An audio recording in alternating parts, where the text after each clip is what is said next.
संत मुरारी बापू का सदैव पलके बिछाकर स्वागत करने काशीवासी इन दिनों बापू के काशी में 9 दिवसीय मानस सिंदूर कथा और बाबा विश्वनाथ के दरबार में जलाभिषेक किए जाने को लेकर नाराज हैं।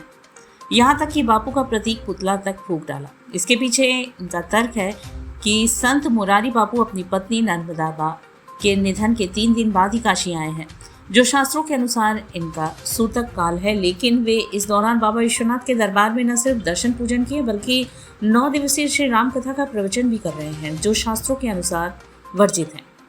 दूसरी ओर इन विरोध के बीच राम कथा के दूसरे दिन मुरारी बापू ने सूतक को लेकर मचे विवाद पर माफी मांगी। उन्होंने कहा, मेरी पत्नी के निधन के बाद यदि किसी को मेरे दर्शन या कथा कहने से ठेस पहुंची तो मैं क्षमा चाहता हूँ। इसके लिए मानस क्षमा कथा भी कहूँगा। मैं प्रभु की कथा करता रहूँगा, यही मेरा संकल्प है।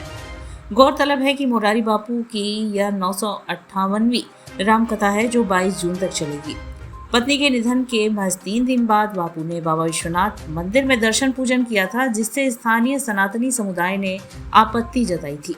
उनका कहना था कि परिजन के निधन के बाद सूतक काल लगता है, जिसमें पूजा पाठ और धार्मिक प्रवचन नहीं होते।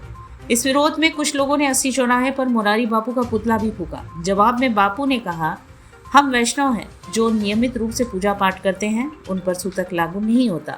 भगवान का भजन करना शांति देता है, विवाद नहीं। हालांकि अखिल भारतीय संत समिति के राष्ट्रीय महामंत्री स्वामी जितेंद्रानंद सरस्वती ने मुरारी बापू की आलोचना करते हुए कहा, सूतक काल में कथा करना निंदनीय है। यह धर्म से हटकर केवल अर्थ की चाह का संकेत है, जो समाज के लिए गलत उदाहरण है। दरअसल बापू ने अपनी पत्नी के निधन के महज 3 दिन बाद काशी आकर बाबा विश्वनाथ के दर्शन किए थे और कथा भी शुरू की थी। इसको लेकर कई सनातनी संगठन और संतों ने कड़ा विरोध जताया था। विरोध करने वालों का कहना था कि सूतक काल में पूजा पाठ और धार्मिक अनुष्ठान नहीं किए जाते, लेकिन मुरारी बापू ने परंपरा को तोड़ी। स्वामी जी ने आगे कहा, मुरारी बापू को यह स्पष्ट करना चाहिए कि वे ब्रह्मचारी, ब्रह्मनिष्ठ या राजा किस श्रेणी में आते हैं जिन्हें सूतक नहीं लगता। यदि वे सन्यासी हैं तो क्या उन्होंने जीवित रहते हुए अपना पिंडदान किया है? यह सब समाज को भ्रमित करने जैसा है।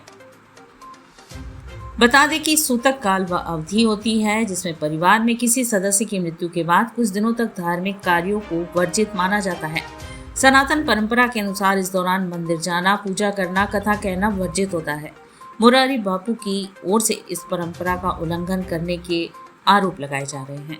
काशी में प्रख्यात कथावाचक मुरारी बापू के द्वारा सूतक की परिस्थितियों में राम कथा कहना घोर निंदनीय है। जब व्यक्ति धर्म से ऊपर उठ करके अर्थ की कामना से इस प्रकार के आचरण करता है, यह समाज के लिए निंदनीय हो जाता है।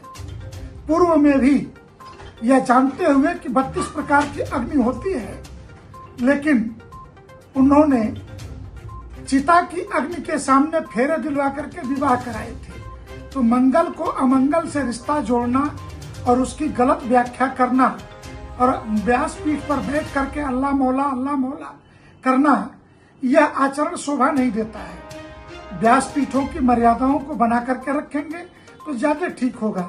हाँ, सूतक 4 लोगों को नहीं लगता है, ब्रह्मनिष्ठ यति को नहीं लगता है, ब्रह्मचारी को नहीं लगता है, राजा को नहीं लगता है, और प्रतिदिन अग्निहोत्र करने वाले को, तो अग्निहोत्री का जो अधिकार है वो सपत्नीक है, न कि अपत्नीक है। तो मुरारी बापू को यह बताना चाहिए कि इन चारों में वो क्या है।